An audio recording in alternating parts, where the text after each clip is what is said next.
hotels, ito yung sinasabi ko. Doon pa lang sa mga kwarto, meron na kayo. Ito yung ginagawa ko po sa mga ibang hotels. Meron po tayong administrative order kasi na dapat isang household marunong mag-CPR. So kasi sa hotels, meron po tayong mga guests na inaabutan. Almost, yung mga tawag po kasi sa amin sa hotel is pag negative pulse, negative rating, yung tulong po manggagaling sa labas, may tutulong po kayo pag marunong po kayo mag-compress, kahit compression. Okay? So ito po yun, train frontliners on basic life support and communication. Yan po yan. Okay? Hindi pa rin natin nawawala yan. Lagi po tayo nakikipagsali sa mga drills. Hindi po tayo nakikisali sa drills for compliance. Nakikisali po tayo sa drills para sa safety natin lahat. Hindi lang po para mga guests natin. Okay?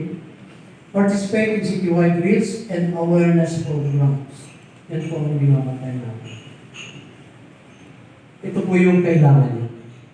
Keep first aid kits, flashlight, and contact list accessible. Dapat nakikita po yan. Yung first aid kit niya. Bago po kasi ng-COVID yan, usapan na kami noon.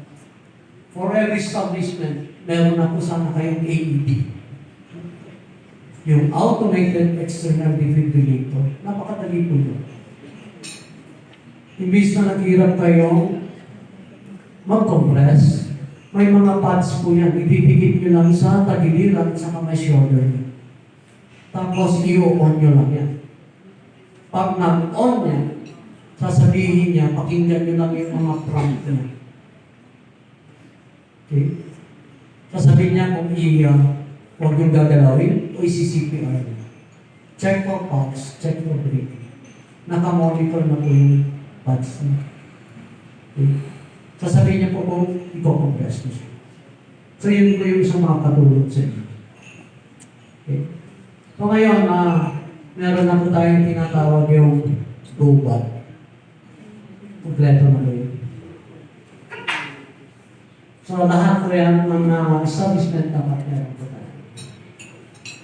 Okay?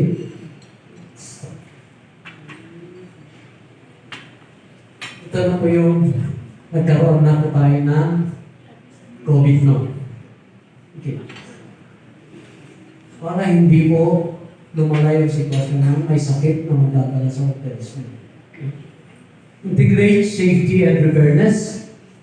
Messages in visitor materials, signages, and tours. Yeah. Encourage, ito po yung tourists to wear masks in crowded areas or during high-risk season.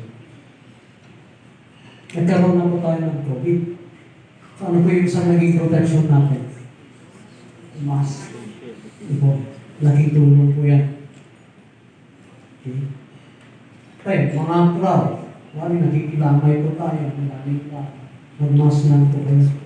Hindi po natin alam kung sino yung carrier dyan. Ito maraming tao. Okay, promote road safety, awareness, ng tourists. Mga advisory po natin ang gano'n. Okay. Review and update establishment contingency plan. Hindi po yung gumawa na tayo ng contingency plan natin is hindi po mababago yan.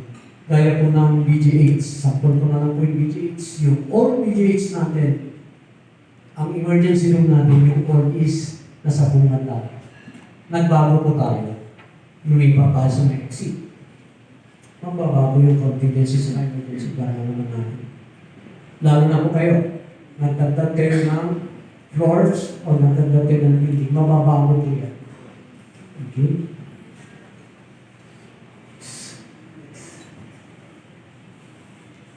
Okay?